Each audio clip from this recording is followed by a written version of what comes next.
Alors, bonjour, bonsoir. Aujourd'hui, on va manger ceci. Vous voyez pas, voilà. C'est du tilleul. Et le tilleul,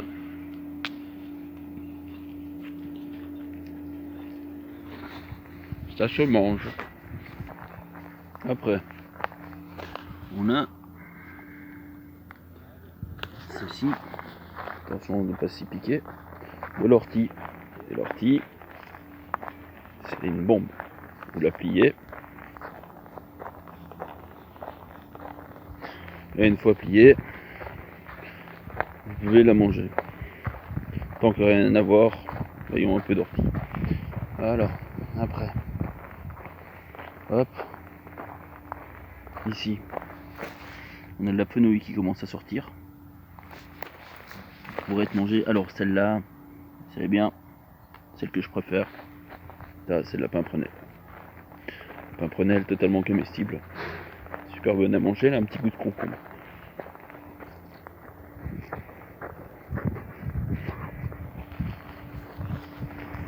Ensuite, je passe au-dessus, je vais pas couper, mais de la menthe.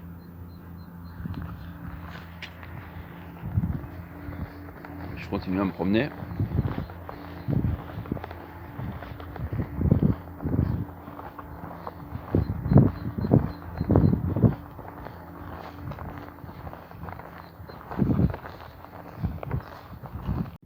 Ensuite, vous avez, là vous allez la reconnaître facilement, pissenlit, diurétique. Ici, j'ai encore une fois à me rapprocher pour faciliter. Celle-là, j'en parle assez régulièrement. C'est de la Véronique et c'est très bon pour les poumons. Tout ce qui est ORL, vous allez utiliser celle-là. En teinture mère. Donc alcool et plantes fraîches. Vous pouvez prendre toute la plante, voire même les racines. On s'en rapproche petit à petit. Voilà. J'y suis, c'est celle-là qui m'intéresse. Je vais vous montrer de loin. C'est les petites fleurs blanches. Je vais vous montrer de près. Voilà. Ça, c'est de l'ail des ours. L'ail des ours, totalement comestible. Vous pouvez même arracher les racines pour en faire, encore une fois, de la teinture mère. Et au moins, celle-là, vous pouvez la garder 5 ans minimum. Ensuite, vous avez aussi maintenant la sauge officinale, salvia. Et de ce petit plant de pissenlit, on a ici une petite plante qui a des superbes fleurs bleues. On en parle dans la Bible, on en parle dans le Coran, on en parle un peu partout en fait de cette plante là. C'est l'hysope, très utile pour toute la sphère ORL. Alors pour continuer, je vais vous montrer une petite plante qu'on passe souvent. Celle-ci, elle est en fleurs. Et donc on récolte ces petites fleurs là, qu'on met directement en teinture. Et c'est de la spirule odorante. Donc voilà, elle est sédative. Personnellement je l'aime bien, mais je sais la faire qu'une fois par an. Voilà. Voilà à quoi elle ressemble. Vous voyez, petite fleur blanche. Et elle ne fleurit que maintenant. Il va bientôt falloir récolter tout ça. Donc ma petite promenade. Si vous avez du laurier, celle-là est bien. Vous pourriez aussi en faire finalement dans l'alcool. Donc toujours de la teinture mère. Mais en bouturage c'est pas mal aussi, en feuilles sèches, c'est pas mal aussi. Là, c'est la calendula. On coupe les feuilles, les fleurs, on laisse sécher et ensuite on fait des macérats huileux avec celle-là. Calme la peau.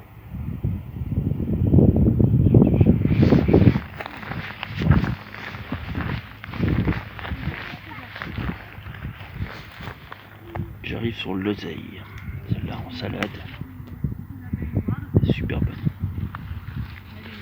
remarque, je vais en prendre un peu. Ce sera pas pour la salade.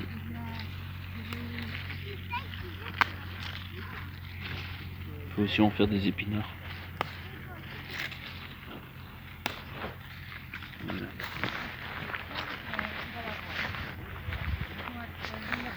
Là, on est la consoude. La consoude pourrait se consommer comme ça, mais sinon c'est les racines qu'on consomme principalement. C'est la petite consoude.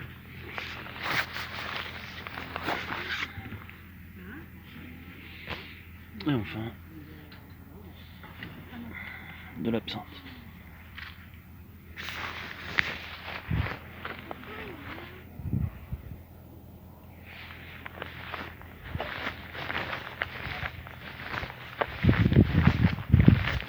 Bah voilà, c'est comme ça que se terminera ma vidéo aujourd'hui, parce que, moins que j'ai de la valériane. Là, je peux vous la montrer. C'est encore une fois les racines qu'on consomme, c'est pas la plante. Putain. Voilà. Alors, du plantain. Ça, c'est du plantain. Celui-là, c'est celui des rivières. Il est plus petit. Des marais, ça dépend.